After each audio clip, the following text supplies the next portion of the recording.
Welcome back to another episode of the Braun Performance and Rehab Podcast. Joining me today is Anthony Cockrill.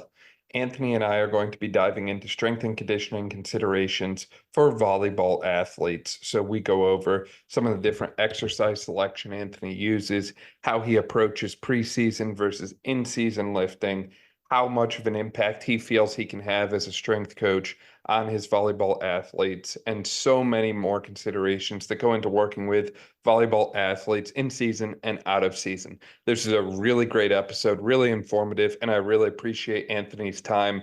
Highly recommend you check him out online. His Instagram link and other links are in the description below. This episode is made possible by our Season 5 sponsor, ISOFIT.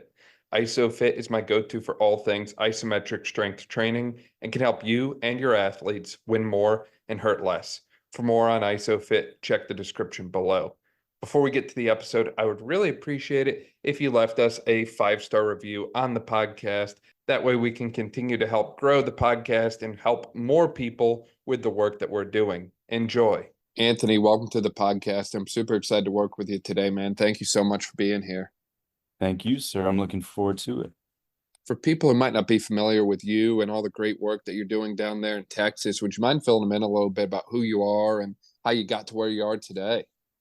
Yeah, of course. So currently in my role, I'm the Assistant Director of Olympic Sports Performance here at SMU in Dallas. Primary responsibility here is women's volleyball. I've been going into my third season here with this program. A lot of good things. Obviously, we can kind of get into that. But prior to that, I was at UMBC, University of Maryland, Baltimore County. I was there for almost 2 years, working with a plethora of sports from volleyball, women's basketball, baseball, track, basically every sport at some point I probably worked with. Great experience. Sometimes the best thing to do is just work with everybody. Prior to that, I was at the University of Houston for 10 months. I was an assistant there, primarily with women's basketball, women's soccer. And then prior to that, I was a GA, Tennessee Tech University. I worked with men's basketball as a GA, which kind of looking back at it is insane that they let me do that, but not complaining. And here we are today. Yeah, no, that's awesome. And it sounds like you've gotten a lot of experience in a variety of different sporting avenues that way. Is volleyball a sport that you always kind of pictured yourself working in? Did you play volleyball growing up, or we just kind of ended up here? You definitely just ended up here. I'd never played volleyball a day in my life. No matter how much I'm around it, I'm still terrible. Honestly, I started off like heavy in basketball. Honestly, more even before that, more so like football, like anybody in this profession kind of do an internship and it just kind of takes you from there. But I always wanted to work in basketball, just kind of like gravitated toward that sport my whole life. So honestly, this year will be my first year not working directly with a basketball program. Every other year prior, I worked directly or indirectly with a basketball program. So my first time ever working with volleyball actually was when I was at UMBC, and part of the position obviously was to have volleyball. I got really lucky there that at the time, like a really good head coach. I think she was in her second year at the time, Christina Robertson. She's now at Florida International. And then my first year there, we won the league, which was like the first time in school history they'd ever won the league. And then I did it again the second year. And she ended up taking a job. So like being around that environment, I was pretty lucky. So once this position opened, I had the experience in both the basketball and the volleyball. So it was like a seamless transition for me. But as I get into the sport, it's like, yeah, I wish I would have got into it sooner. Like I think the value on this position is a little more so than some other sports. I think if you do it right, this position can honestly impact winning and losing to a higher degree than some other sports. So yeah, it's no experience up until like 4-ish years ago, but I'm glad I'm in it now. Yeah, no, exactly. And it's interesting because I feel like in the human performance space, the conversations tend to center around sports like football and basketball. But you're right. I think that this is an area where you can have a great impact on the quality of the season for your volleyball athletes that way. And it's not just a matter of improving performance or maintaining performance, but also preventing injuries. I feel like a lot of times people forget that volleyball, at least in my mind, is comparable to the basketball world in the sense that you get a lot of plyo contacts, a lot of jumping every single game. and you end up seeing a lot of overuse tendinopathy type stuff, Yeah. especially in a lot of female athletes that way. And it's one of those things where if you approach your strength and conditioning correctly, I think you can actually prevent or nip a majority of them early on to, prevent them from becoming a catastrophic thing later on. Yeah, for sure. I definitely agree. Like, I see the sport pretty unique. Like in my time, like obviously it's a non-contact, so there's, I think the risk is a little lower than some areas, but obviously being a female and like the anthropometrics there, obviously a little higher in certain areas. So just off the top of my head, like common things you see are typically overuse, like you're saying, like whether it's in the shoulder, like kids take hundreds of swings every day. Obviously, like the lower leg, the shins, the ankle, the Achilles, like something we see all the time is like shin splints. Like it's a no-brainer. You're on hardwood, you're jumping all the time. And then like you're saying, some generalized knee pain, whether it's tendinopathy or patellofemoral pain, like honestly, not as much as you would expect, I think, at least in my experience. But one thing we do see that's pretty severe, that's kind of unique to the sport is like abdominal strains, where I think is unique to the sport because like obviously it's technically like a rotational sport from like the way you swing and approach. But the leg, like it's an open chain movement, like your feet aren't on the ground. So really like the power doesn't come from the legs, it's initiated from the torso. So you see like these big like rotational movements and the torso takes a ton of like stress, more so than I think like a baseball, for example, where like those closed chain on the feet, like a lot of power is initiated through the ground up, whereas you're in the air, like the power is coming from the torso. I think that's a little more unique in this sport. And like honestly, it takes kids out for an extended period of time. So that's one thing you have to have a little more focus, in my opinion, purely to this sport. But like you're saying, like most injuries are pretty common across the board, I think, in college athletics. There's very niche things depending on like obviously if it's like a football and contact to like you're like I'm saying volleyball in the torso. But I definitely agree. Like training wise, you can definitely mitigate some things. Obviously, injury is very complex. Like there's a lot of moving parts, especially from like a lifestyle factor standpoint that we have like no control over. But from a training standpoint, and not even just volleyball, but I think just in the collegiate setting, we've come to a point where there's so much like managing. Like there's a thought you have to manage loads all the time. Like they're doing too much, they're managing load. And so what happens is I think we like miss the boat and like now we're not even training and we're not training enough. So we're kind of completely getting on opposite ends of the spectrum of doing too much or not doing anything at all. And I think we're so far to doing not anything at all, where most people will benefit from just training hard, and just basic training, not doing anything fancy, but just training with a lot of intent for an extended period of time will kind of mitigate a lot of those things you see. So purely like in the collegiate space, I feel like we're at a point like that where nobody's training hard for an extended period of time. And then a lot of these issues can be covered up by just training. And yeah, that's kind of where I feel at as far as like injury. I think injuries are so complex. Like obviously there's some things we do specifically for volleyball that probably want to mitigate some things, but in the grand scheme of things, like I think just training hard over a long period of time and then having your lifestyle factors in check. So for us, like we put a big emphasis on nutrition. It's a big part for us here. And then obviously like sleeping and hydrating and just managing your stress outside of here. Like nobody has it all figured out.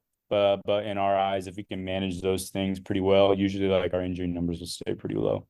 Yeah, no, that's amazing. You bring up so many great points there as you were talking, Anthony. And I mean, to really hit that last point you made there, there's a lot of factors that impact injury, and we've talked about them at length on past podcast episodes. But I really like your point on the importance of training hard because you're right. Load management is becoming a trendy thing. And there's Yeah. this incorporation of data into almost everything that we do Yeah. now. And I'm a common critic of VBT in particular. Don't get me wrong, there's a time and a place for it, but the concept of, oh, you're moving too slow, we need to stop and not train anymore. To Yeah. me, it's like, to a certain extent, we need to actually train athletes in a fatigued state because if we just tell them to stop when they get tired every time, well, what happens when they're in their, final set of the game and they're fatigued? And Yeah. we've never actually prepped them to perform under that condition. So, again, there's a time and a place for everything in your framework, but understanding that you have to have a place for hard training and a Yeah. place for training in a fatigue state. And, your point too on the open chain rotational element too. That's a very unique element. And I think that training that very hard and intentionally as well can pay dividends. And Yeah. not just, open chain rotation, but also, hey, can we add in a little bit of armor building in this sense? We talk about it in relation to lacrosse different times, but I'd imagine the same holds true in volleyball. Like sometimes a little bit of arm farm actually goes a long way. It's like, hey, can we beef up that shoulder and arm complex a little bit? So when they are taking a lot of load through it, it's like we have a little bit more of a cushion there, as opposed to, well, we've never hit arms before, and now we're going to go out first day of practice and we're going to take 200 hits on the outside. Yeah, no, I agree 100%.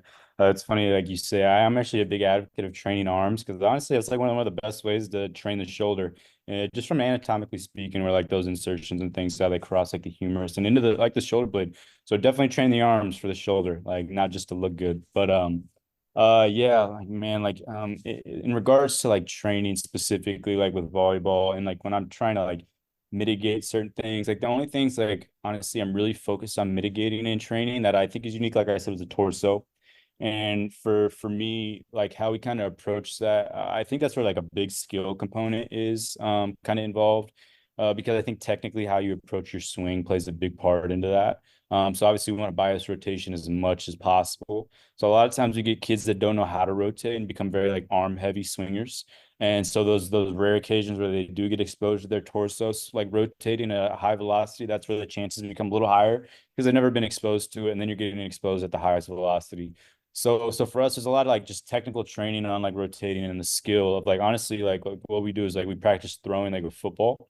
And we kind of just take the lower body out of it and understand how to rotate the torso over the pelvis and how that initiates the throw. And so like basic technical skill work like that, I think is like the fundamental for understanding how to use the torso.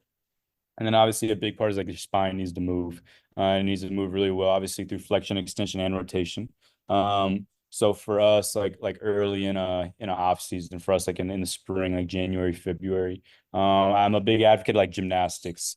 I think personally, like the best athletes in the world have the most like kinesthetic awareness, and they're very aware of things happening really fast, and they can adjust and control everything. So I would like in my brain, that's like a gymnast. So I like they're flipping in the air, controlling their body. So it's like I just like success leaves clues. I'm gonna take a little bit of what they do well and apply it to us. So I think like going back to like in my eyes, like mobility, like the big things like obviously just body awareness, kinesthetic awareness. So like when we're training the spine, a lot of like remedial gymnast training, like back bridging, things along those lines, just opening up those big extended areas, opening up like the front of the ribs, creating space on the torso, and understanding what those feelings and sensations feel like. So when we do start training the torso intensely, they kind of understand those positions already, and it's not novel. So yeah, and then once we get in the weight room, honestly, like training the torso isn't different from anything else. Like a lot of people train the torso like mindless, like 100 sets of abs to end a workout. Like that's hard, yes, but like an adaptation you're driving, like it's hard to quantify exactly what you're doing outside of like breaking a sweat. So for us, like we program it like anything else. Like we have certain like what's the word I'm looking for, like progressions for various things we kind of follow in a sense, but we follow the very similar sets and rep schemes and specifying like certain contraction types, whether we're buying the eccentric or the isometric, like just anything else, I don't think the torso is any different, and I think a lot of people miss the boat there with like just filling it in at the end of a workout. Honestly, a lot of times we'll put it in the front of the workout. So like a lot of those remedial like lifts that are kind of like mindless at the beginning of the workout, you're 100% like intentful and focused. So you can put 100% of your intent into training your torso early. So if that's a big point of emphasis, like put it early in the workout when their focus is really high and the intent's high compared to the end. So still little things like that. But outside of like movements, like we're not doing anything fancy. We're doing various like isometrics early on, whether it's like planks or various like holds in like crazy positions. Maybe like we're hanging from a chin-up bar, like in like a hip flexion position, trying to maintain like that pelvis under the rib cage kind of deal. Or maybe we're going in like more dynamic in the same idea, like just basically like hanging knee raises. Maybe we're adding pauses at the top. Maybe we're accentuating the lowers with the dumbbell.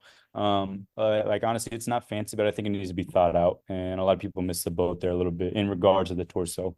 It's hard to quantify if it works or not. Like I'm sure at some point in my career, somebody will hurt their torso, like doing something. It's almost inevitable. But it's so far in my eyes, it's working. Obviously, my sample size is very small, but in my experience, anecdotally, I think a lot of people miss the boat when addressing the torso that way. Yeah, and I think, theoretically, everything you mentioned makes a ton of sense that way. I mean, first off, from your point on the gymnastics days, or Tim Kelly, who was on the podcast recently, calls them beaver days, in the Yeah, sense that you just get busy and you move everywhere. yeah, The more you open up new degrees of freedom, because when we think about athletes, they're always compensating for everything they do in some way. It's, here's a new way to solve a movement problem, for lack of a better way to put it. And I think volleyball being such a reactive and fast-paced sport, like, you never know where you're going to be diving or how you're going to be hitting the floor. So if we expose you to more means of doing that, or different ways of interacting with the ground, for lack of a better way to yeah, put it, I think that opens up a whole lot of benefit from a training standpoint. And then following it with a progressive loading model, I really, really like to start with some mobility work and then follow that with isometrics in that yeah. range, to kind of Mhm. really reinforce, like, motor learning of, hey, Yeah, we just opened this place up. Now let's actually learn how to stabilize in this position. You mentioning the isometric work that you do with your athletes that way, I think that's huge. And I think that ISO loading, in particular in the athlete world, has been often overlooked and underutilized. I think that the benefits are seemingly endless, and especially the overcoming ISO. I know you've been posting about that quite a bit, and it's like, I can get these athletes who can, squat three wheels no problem, to shake within 5 seconds. yeah, So it's like, clearly we're missing something in our training, and this is a weak spot for them. And the more we expose them to that, the less of a weak spot it's going to be. And I think that there's something about that ability to generate tension throughout a large portion of the body and spread force from one area to the other. Like a lot of the ISOs kind of bring in that way. Like, I think about a basic kind of like, squat ISO pushing up into like pins or something like that. It's not just the legs that start shaking. It's like you get some core shaking, you get the back shaking, like you kind of find everything, which brings me to my next point too. You mentioning about the torso and the back and different things that way. Like, it sounds like you actually are intentionally loading that region, which is something yeah, that so many people miss, in my opinion. Is they think, oh, well, we need to train the torso. Well, you mentioned 100 sets. I usually see like people will throw 50 reps, 100 reps of stuff at things, and it's yeah, never loaded, it's never weighted, it never progresses. It's just, oh yeah, just do more reps. And yeah, I'm not sure what the origin of that is. I'm not sure if it's, this concept that, hey, maybe some of our abdominal muscles are more of the slow twitch fiber type than the fast twitch fiber type, or if it's, old school physiotherapy making its way here, and, telling people that curl ups and bird dogs are going to cure everything. I'm not 100% sure. yeah. But I think that we actually need to load the core and be a little bit more intentional on our torso training, like you were outlining that way. Yeah, I agree. I think there's a time and place for everything depending on the situation. Whether like you're saying it's a bird dog or you're doing some intensive torso work.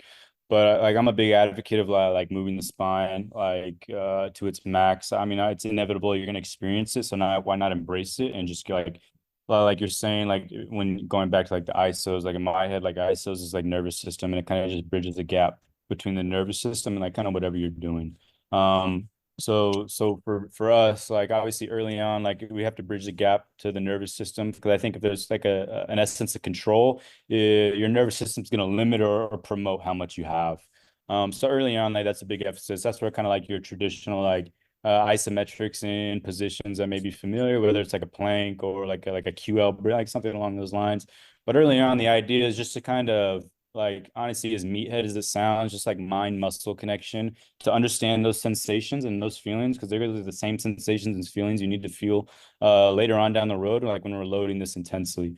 And then like you're saying, like I think you need to move like the torso and the tissue around there is no different than like your bicep and your quads. Like they need these big dynamic, they need to be stretched eccentrically if you want to drive like structural adaptations. Like just doing isometrics, like there's only so much structural adaptation you can drive there. Like you need this big eccentric contraction there. So you need these big dynamic movements that some people might be wary on.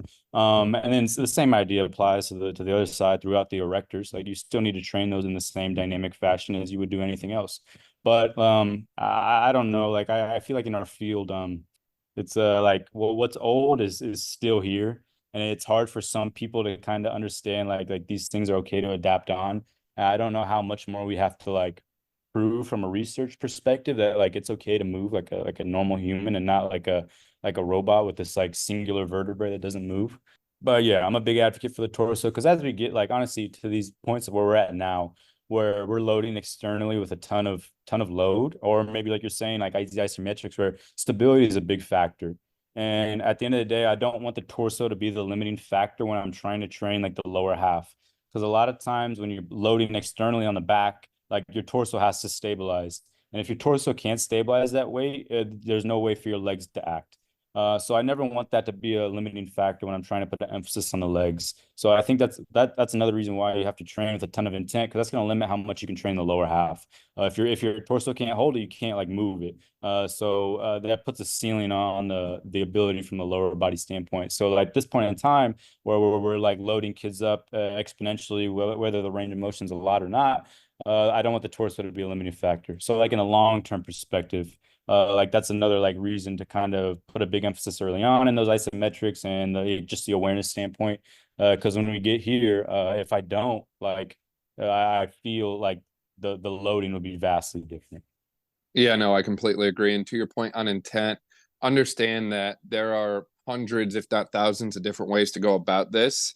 And there's so many tools that you can reach for from the toolbox that way to get it done. But ultimately, the best one at the end of the day is going to be the one that your athletes can do in the Yeah. manner that you want them to perform it. So I'll give you an example. There was a volleyball girl that I was rehabbing kind of like winter, spring of this year for lower back pain, QL strain type stuff that way. And, I wanted to do front sided loading, in particular loaded carries for her. And the best thing that I found for her was hugging a sandbag really tight and carrying that. And I was like, Yeah. you know what? This is not what I originally planned, but it's getting the kind of load and stimulus that I want. And she feels good doing it. So I'm not going to pump the brakes on this. We're just going to keep going down this road for now. And Sure. then once we kind of max out here, then we'll explore the other options. And, when we did explore those other options with kettlebells and other kind of loading mechanisms that I wanted, it ended up going really well for us. But it Yeah. was just a matter of this is where we can start. This is where we can, drive change and cause adaptation that way. And I'm going to run that race until we can't run it anymore. Yeah, I like how you like mentioned like the front loading stuff because like early in our like off seasons, kind of like going back, like everything's to be able to do what we're doing right now. So like early in our off season, probably like for like 6 to 8 weeks, honestly, like we squat like twice a week, almost year round. Except like we'll start playing next week, and then we'll dial back to one. But early on in our off season, like our two squat variations are front loaded. So one day we're front squatting, and the other day we're zercher loading, and purely for the idea to put a higher like stress threshold on the torso. Because like I was saying before, I don't want that to be a limiting factor, and it's just another way for me to drive a lot of intent there because you can load so much more externally, obviously in a front squat and a zercher. And you're not just isolating one singular thing. Obviously, there's a lot of moving parts, but the biggest emphasis there is the torso, purely for that standpoint of front loading. Obviously, because you have to maintain that upright torso. If not, you're coming forward and like the erectors aren't working. So there's a point in that time where your erectors like get fried, and a lot of people are scared when their back like is fried. They think it's like the word like that's like the whole nother rant we can go on. Like you need to train your low back like anything else. But there's a point in those 6 weeks like where your erectors get toast because you're loading that exponentially twice a week to get to this point now where it's not an issue. And I can load these kids in positions that may seem like dangerous for some, but we've trained for it, so it's not an issue now. Yeah, no, I think that's such a great point. And you're right on the lower back side of things. I think too often we get scared when we start to, quote unquote, feel it in our lower back. When in reality, as you mentioned, there's multiple layers of muscle there. And, I think that if you ever have the opportunity, whether you're a coach or clinician or whoever that way, to do like some kind of cadaver anatomy dissection or, just kind of like watch like from a lab setting, it gives you a new appreciation for just how dense and like well supported the spine actually is. Like there is so much there. And I think that we've gone about, training the core and the torso region for that matter, with this kind of fragile mindset. And then when we actually get in and look at it, it's like there is so much here, a lot more than we think. And, if we're willing to accept that, hey, kids' hamstrings are going to be toast because we just crushed them with 4 sets of Nordics to close out our session, why are we not willing to accept that, hey, maybe any one or multiple of these multiple layers of muscles that support the spine might be a little bit sore from time to time, and that's okay. Or, on that notion as well, understanding that muscles connect to bone via a tendon, and just like we could get tendinopathy in some of these other regions that we always talk about, like patellar tendon or Achilles tendon, is it potentially possible to develop some kind of tendinopathy in the spinal region? Because, hey, the muscles are there, they have a tendon. Can it become inflamed and irritated and pissed off? I think it can. So understanding that there's certainly a lot more to that conversation. And I think that the more you kind of appreciate it, the more you're going to be able to do right by your athletes that way. And I think if you can develop that kind of anti-fragile mindset, on the human performance side of things, it carries over well, not just from a performance side of sport in volleyball, but I think it carries over really well to the athlete confidence. Because when we talk volleyball, I think a lot of times we're referring to female athletes, which there's a whole conversation that could be had about college female athletes and lack of confidence and mental health and so many other things. I'm not a sports psychologist. I'm not here to have those conversations, but I think that if we can do things to increase their confidence and, improve how they feel on the day-to-day, or give them a sense of accomplishment, or for lack of a better way to put it, give them this feeling that they're a badass because they just crushed 225 for reps in the gym, working with Anthony, like that's something that's going to have intangible effects, not just in sport, but in life in general. Yeah, 100%. I mean, like it's one of those sports where it's like they're literally in spandex and everybody can see. So there's like a subconscious understanding of like body image, regardless of what anybody would think. And honestly, sometimes I think it can be like, I think it drives a positive that we kind of hope for in some other sports, but they're very self-aware. So that makes them self-aware of their lifestyle factors a little more. So a little more in tune with their nutritional and like their sleeping, because they understand the effect on the body composition. But like you're saying, in confidence wise, like, man, like at the end of the day, people like when you train hard and you start training hard and you start seeing results, people like that. And so they like to train hard, and girls like to move weight too. Like, let's not get it twisted. One thing like that I see unique, I put a lot of value on the chin up for a number of reasons, but it's very hard for like a female to do a chin up, but I think we all know that. And so like just like for our standard of a chin up is like in the bottom, like a complete dead hang, the torso completely straight, legs straight, flex your quads, toes up, like eyes stay forward, and then you're driving your chest to the bar while maintaining that position. So it becomes like it's very hard for most anybody to be that strict. But like when we get like girls that do that for the first time, like it's a big deal, and they'll talk about it. And like even like I have kids that graduate, and the first thing they're saying to me is like, I could still do a chin up, So it's like those little minute things, like they go a long way for sure. Yeah, and going on that notion on the chin up, for example, because I personally have a little bit of a bias, and I love weighted chin ups and weighted pull ups, and I do them like 3 times a week at minimum. It's just one of those things I gravitate towards a lot.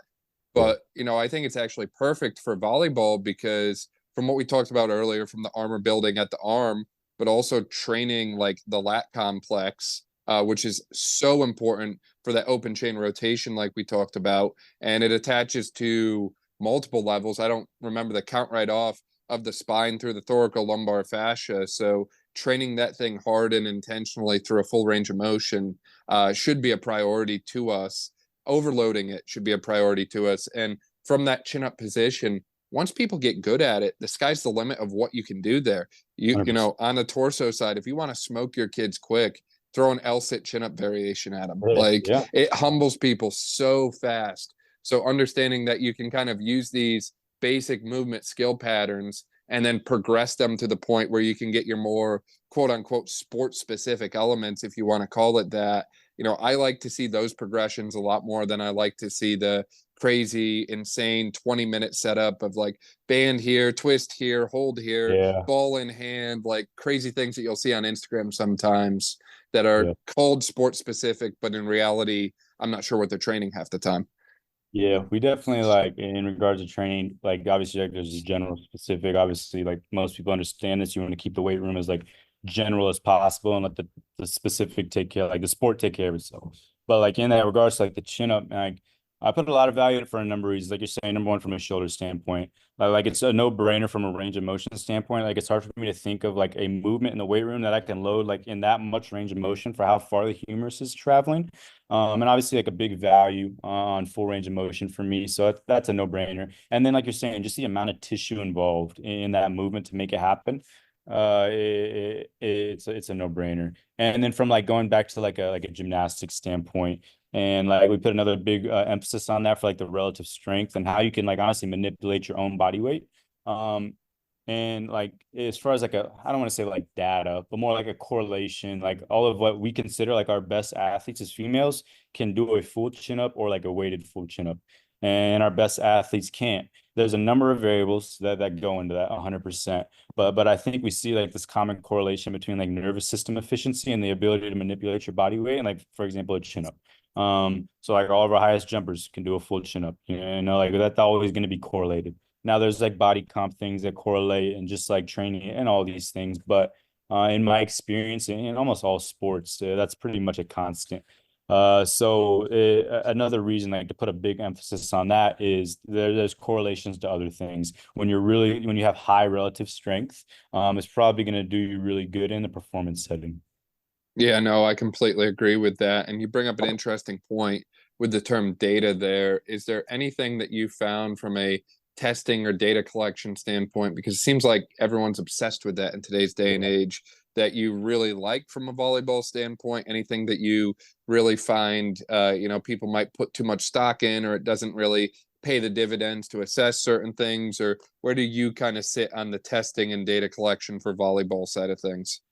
I mean, we definitely do it like most people. I think like within our profession, especially at the collegiate setting, you need to be able to quantify things. Honestly, like from a standpoint of like show your value. So I think you need to have something. You can't just be doing nothing. And like any assessment, like if you're not constantly assessing something, how do you know if it's working? Obviously, the eye test takes you so far. But when you really get into the specific things of like how you're driving certain adaptations, you need some more specific assessments. So from a testing standpoint, we don't do a ton. Like we obviously have the Vertec, we do the approach. That's kind of the gold standard in volleyball. We'll do that the most often. And then we're lucky enough to have force plates. So we'll do some force plate testing. Anytime we're doing the jump testing, we'll do just basic counter movements on the force plate. And we're the last thing we'll do in body composition. I put big value from a body comp standpoint. From again like jump height correlations, honestly, like makes sense. Like the linear are the higher potential to jump high. And then just internally from a health standpoint, and when we're talking mitigating, like body comp is going to be like a clear view internally on how healthy you are. So there's never any decision makings off those things, especially with females. But it's definitely nice to be able to track the trends over time throughout the year and how those things change and how those things correlate to jumping. And then the last thing we'll do is new for us this year is we have a valve dynamo. So like a dynamometer that kind of what we'll use is just to measure the shoulder in different ranges of motion isometrically. We'll only do that honestly at the start of the end of the season. And honestly, just from like a prehab standpoint, if God forbid, if anybody like gets hurt, we have these reference marks there to kind of baseline testing to compare to if they ever had to go through a rehab process. But in regards to our testing, like the only thing I really value is body comp and then obviously your touch height. And then within the force plates, I think there's a lot of cool things, right? Whether it's like rate of force development things or like the propulsive elements or the timing. It's all great, but all those things are like minute in the grand scheme of things because it's hard to like really specify how you're driving those specific adaptations unless you're like training specifically for that for an extended period of time, which I don't think most people do. Most people are changing training like every 4 weeks, so it's hard to like really grasp like serious adaptations in those minute like rate of force development things if you're only like specifying it for 4 weeks out of the year. So for us, again, we'll keep it pretty general with the touches. But what I do like with the force split is the trending over time. Obviously you can see the trend of the ups and the downs. And from what we gather and how we kind of establish things is there's like 2 points in the year when our kids jump their highest. It's going to be at the end of every school semester, which makes sense. Like in April, they're going to jump their highest. It's after 15 weeks of training, you're playing volleyball, like you're just training, you get better. And then for us again in November, which is actually going to be the end of our season. And I think this may not be the case for everybody, but I think it's possible. So for us, like going into the NCAA tournament, we obviously want to be jumping our highest. So that's kind of the second point we'll have. And the same idea. You've been training for an extended period of time, you're playing volleyball, you get better. But where a lot of people miss the boat is like they get in season, they stop training, they want to manage, and they don't get any better. But as far as like testing, I do think people put too much eggs into the basket when you don't have control over everything. I think it's good to be able to understand trends and like points in the year. When you have high stress points of the year, you can kind of plan it based off previous data. So perfect example for us, we're about to start our preseason next week, which is 2-a-days for like almost 2 weeks. And then you go into tournaments and try. It's the highest stress point of year, in my opinion. From a volleyball standpoint, the density is extremely high. And then from a school standpoint, like you're starting school, that's a whole nother stress you have to take into account. So we can understand like at the start in August, like these numbers start trending down because the stress is so high. It's a no-brainer. But if you can get ahead of those things and understand those points of ups and downs throughout the year based off previous data, it allows the planning process to be a little easier. So if I can understand like how also this week in October, the past 2 years, we've been trending down, how can I approach it going into like little things like that, allow the planning process to be a little easier. As far as like getting into the weeds, so the only other thing I put a lot of value on is what we consider like the strength deficit, or like a lot of people use like eccentric utilization ratio, basically like a counter movement jump and a non-counter movement jump. So taking the eccentric out of one and utilizing the eccentric in the other, and the difference between the two. So because in my opinion, and like all credit here to like Tim Karen, who's a great strength coach and wrote a whole book on it called The Strength Deficit. But this idea has been around a long time, as far as like within our realm of like this elasticy athlete that jump high and run fast. Usually within that kind of data, they have a bigger gap, like a larger deficit. They utilize the eccentric a little more. Compared to what Tim kind of references like linemen in football that come out of these concentric positions, and the concentric is much more valuable for them in their sport and position. But for us, like in jumping athletes, like we want a larger gap. So for me, I put a little more emphasis on that eccentric utilization and trying to create a bigger gap. So putting a big emphasis on the eccentric contraction throughout various times in the year. But outside of that, no, not I don't like to get in the weeds, because I think at the end of the day, you're not doing enough to drive serious adaptation for that to really matter in the grand scheme of things. Obviously the most important metric is health. Like, are my best players playing? And when my best players are playing year round, we're winning a lot of games. If they're not, we're not winning. That's the only metric that should really matter. Outside of that, touch height, body composition, and then like at the very bottom, the eccentric utilization ratio. Yeah, no, I think that's a great way to go about it. And that framework is simple enough where I think that it covers what you need, and it keeps, to use the Molly Benetti line again, it keeps the main thing, which in this case is volleyball. And you're right. I think a lot of times we can get so lost in the weeds of, well, this one force plate metric, it improved 10%, but none of that matters if your athletes aren't playing, if they're not healthy, or, even better yet, sometimes I've seen cases where it seems like coaches and clinicians get so caught up in the number and doing anything to, improve the number, that they don't realize, the state of their athlete at that point. And it's like, the number might be good, but what about all the other factors and all the other things that go into the athlete themselves? So realizing that the number is a piece to the puzzle, but not the key that unlocks the whole thing, I think is essential that way. And, on that point of testing as well, and just kind of a more simplistic approach, I think that understanding the demands of your sport and what goes into it is an essential element, like you mentioned with the eccentric utilization ratio. Like, and if you come from a football background and you work with linemen, and then all of a sudden you start working with the volleyball team, you might say, well, this is not good. The numbers aren't where they should be. I've got to start, working on this, working on that. When in reality, the numbers aren't where they should be in your mind, because the sport is very different than the way you're thinking. So in this world of testing, context is really the king at the end of the day. 100%. I agree. And going back to like what you're saying, we talked about like the management. So people get so into the weeds of like even if you have GPS data and like the load's too high, we got to stop. I don't care. Like these kids, like you need stress for adaptations. You can't avoid it. If you're avoiding stress, you're never going to drive an adaptation. You're going to stay the same. So understanding, like, there's points in the year when to like have planned high stress, obviously, and when you need to back off, but you need it and you can't avoid it. So I think a lot of times when you get too into the weeds, that's kind of the case. In my experience of how I see it is like people get too into the weeds of data and they start managing load too much, and then they just stop training, and then they stop getting results, and then then what's the use at that point? But getting into like that eccentric utilization idea, in terms of just like traditional like strength training, like the focus is always the concentric, right? Like it's how much weight are you moving, how fast are you moving on the concentric, so all the adaptations are geared around the concentric. So this is such a well-trained like contraction for everybody.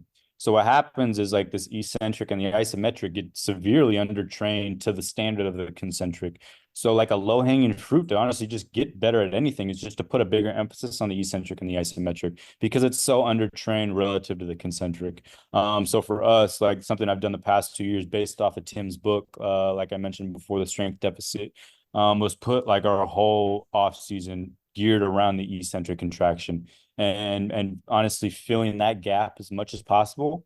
And honestly, I've got some of the best like results at the end of the semester relative to some of my other off seasons. Obviously, every semester, like people change, everything. There's a lot of moving parts.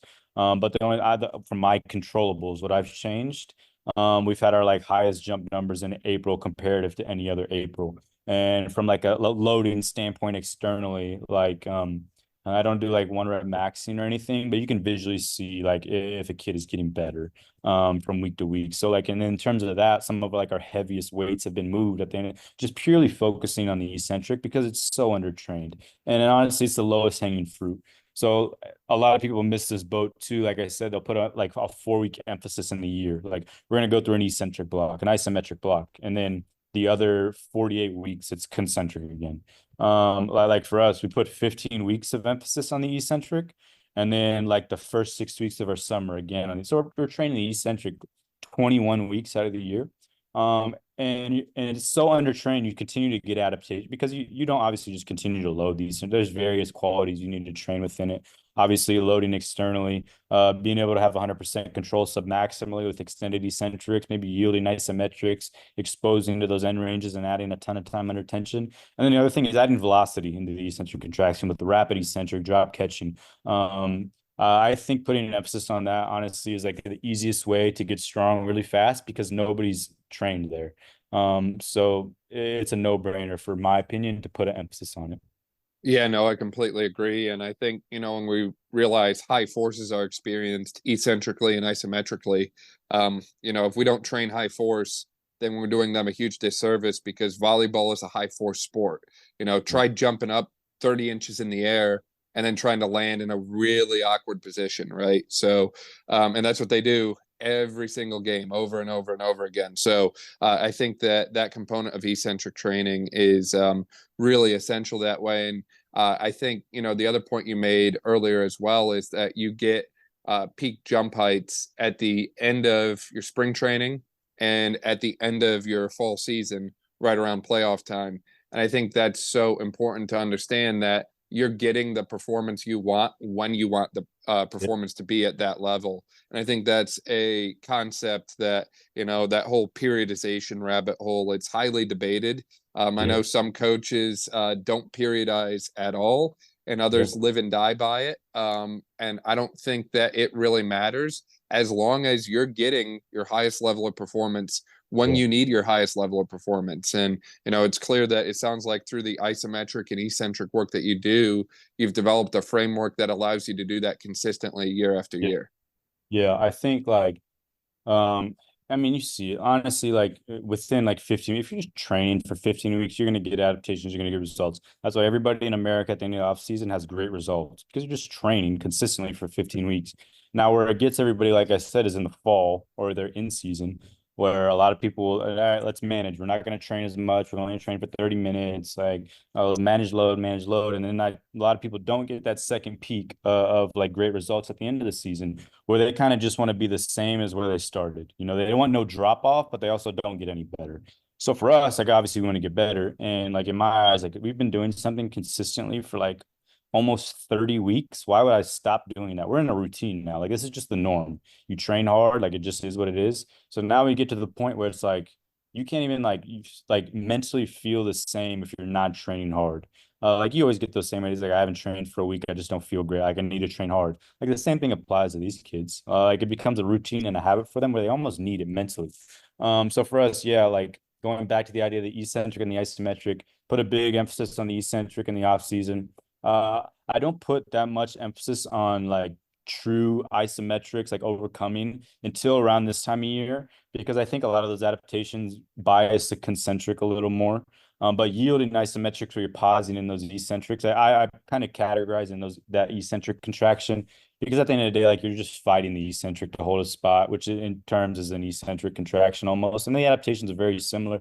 But once we get in season is where I put an emphasis on the concentric and like from a standpoint of where like you're saying, well, we might use VBT because I want to move things to like really fast, especially when we're in season, because I also don't want to put a ton of structural stress on them for any chance to them to be sore. So that's where I like shifting away from the eccentric because obviously that's structurally taxing.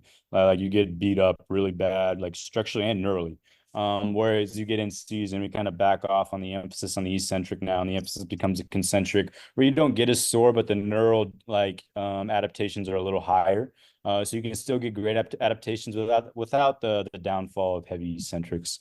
So for us, from a periodization standpoint, like there's definitely a sense of periodization, but at the end of the day, like I think you can really plan these things. Like a lot of people say you can't plan peaks.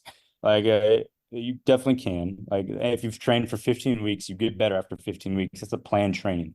If you just do it for another 15 weeks in season, it's definitely possible. So for us, like we have these planned peaks. Like I always like literally the week before the NCAA tournament, the day before we'll jump test, and ideally like we are PRing lifetimes there, like every single year. Obviously, like not every kid's gonna do this, but as an overall average, like that is the plan every year, and we'll just continue to do the same thing. So it's one of those things like if it ain't broke, like we're not gonna change it kind of deal.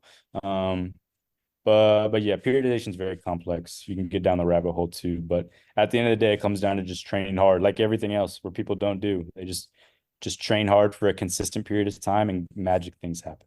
And like you mentioned, understanding the importance of continuing to be consistent with it. Like you said a few different times there, so many people are very quick to back off once the season rolls around. And it's like if you don't train these adaptations regularly, you're going to lose them. Yeah. If you don't do any strength training for 3 months and then you test again, your numbers are going to go down. It's not rocket science. And it's interesting to see because I feel like a lot of times the teams that I've worked with or teams that I've seen clinically who don't train, the injury rates that I see amongst them. And again, this is my limited experience as one clinic in an area of dozens. It seems like the injuries are occurring more later in the season than early on. And that's after a period of time of no training. So it's like, I don't know if all of them could have been prevented, but hypothetically, if we were training consistently, would it have, reduced the rate a little bit? Possibly, potentially. No one knows for a fact, but I think that, the mechanism is there to a certain extent. And on that notion as well, like you mentioned, your in-season program adapts. It changes because, you now have the stimulus of multiple games and travel and all these other things applied to the athlete, which that's a lot to account for, but you still have to show up and you still have to do the work. And I think that doing it consistently and setting the standard that, hey, yes, we're in season, but we still have to train hard, that actually encourages your athlete to take everything else a little bit more seriously. Like, oh, shoot, I've got to wake up and I've got to be at lift at 6 a.m. tomorrow. I better get to bed early. Oh, I better actually, eat something, in the morning or whatever it is that way. Like the more you set the standard of, hey, look, it's still going to be intense even when you're in season. We just have to adapt to that. I think the more the athlete is going to take all those other factors seriously versus if you just kind of take your foot off the gas and say, well, you did a lot. So, you're tired. You can just rest, come in, foam roll, and then, we'll just call it after that. And, not to say that there's not a time and a place for those TLC days by any means, but you cannot make that the standard and all that you do in season. You have to continue to push the envelope and show the athlete that you really value their performance, you value their training, and that you believe that their training is intentional enough to drive the adaptations that they're looking for on their end. And if you take it seriously, then they're more likely to do so as well. Yeah, I think one thing, I mean, I don't know how everybody else does it, but how we do things here is like any day we're practicing volleyball, we train. So we'll train before. It's almost like our warm up. Now the times we're there with me vary within the year. Obviously in the off season, we're there for an hour, sometimes more. As we get in season, it'll shift shorter, like 45-ish minutes. But so like I can get kids up to 5 days a week, as little as two, depending on travel. We just don't train on game days, but we're training a ton, especially like, even when we get in season. And like I said, the only thing that changes for me is like the emphasis on contraction type. And like I cut some of the fluffy things out. At the end of the day, as long as we're like still squatting, whether it's full range of motion or there's various times where we're doing those like partial ranges, doing chin-ups and like overhead pressing and then some remedial work there and like obviously some posterior chain work. I'm good. Like at the end of the day, like we keep it very simple from a movement selection standpoint. Again, but the only thing I change is the emphasis on the contraction because I think that's where like a lot of the serious adaptations can happen from a potential like output standpoint. Not really in the movement selection. I don't really care what movements you do. Honestly, it's just like the intent behind any of it. Yeah, no, I completely agree. And as we start to wrap up here, one kind of closing thought or closing point I really want to make that way is, you guys have experienced, and I think you undersold yourself. You guys have been extremely successful as a team that Oh, way. I mean, last year, 18-1 in the conference, right? yeah, So one hurt. you guys have done very, very well. But it's a combination of everything your entire team does together. It's your athletes, it's the work that you Yep. do as a strength coach, it's the work that your head coach and assistant coaching staff does as well. It's really that collaborative element of everyone coming together, everyone understanding the importance of each other's job, and so on that way. Like you Yep. mentioned that you were able to train 5 days a week sometimes in season. And, it's the kind of thing that if I'm a strength coach, I really have to be on good terms with my head coach Yeah. to build that trust and rapport that they're going to allow me to train their athletes 5 days a week in season. So understanding that, the collaborative element, the communication element between everyone involved is key. And the more that you do right by everyone that's involved on your team, the better the outcome is going to be. Yeah, it's kind of just like it's part of our culture at this point. It's like something you want to establish early on. And luckily my head coach values training a ton and values my opinion a lot. So like at this point, it's just like kind of how we operate. So anybody that comes in, like this is just is what it is and plug and play, and we go from there. Like I don't really have to fight it anymore. Obviously, early on, like when we're establishing things, there's a little pushback. But now it's like just our culture. We train hard year round, like, and it's just kind of a piece that makes us successful in our eyes. And we'll kind of we'll just keep rolling with it. Luckily, yeah, like you're saying, luckily I got a coach that really values my position because a lot of times it's not the case. So I got very lucky here for sure. Yeah, no, definitely. Anthony, as we start to wrap up, do you have any other thoughts or closing remarks or anything that we missed that way? No, man, it was great. Like I said, I really appreciate your time. Like it, honestly, if anybody can take anything from this, is you need to train hard year round, not just the off season, because that's where a lot of people miss the boat. And honestly, that's how you fill a lot of gaps. Like from an injury perspective too, like you just don't be scared to train. You have to train hard for an extended period of time. And you have to get those stressful moments where you do feel like crap, but that's what drives the adaptation at the end of the day. Yeah, no, I completely agree, Anthony. For people who want to find out more about you or keep up to date with all the great work that you're doing in the strength and conditioning space, where can they find you at online or? Yeah. Instagram, I definitely post the most. I try to like post videos of our training every now and then. It's just at Anthony Cockrill. Twitter, I'll do the same thing. It's just at A-N-T Cockrill. Anthony, we'll link to all of that in the description below. That way, if you didn't quite catch it, you can just click there. I really appreciate your time today, man. Thanks for being here. So much.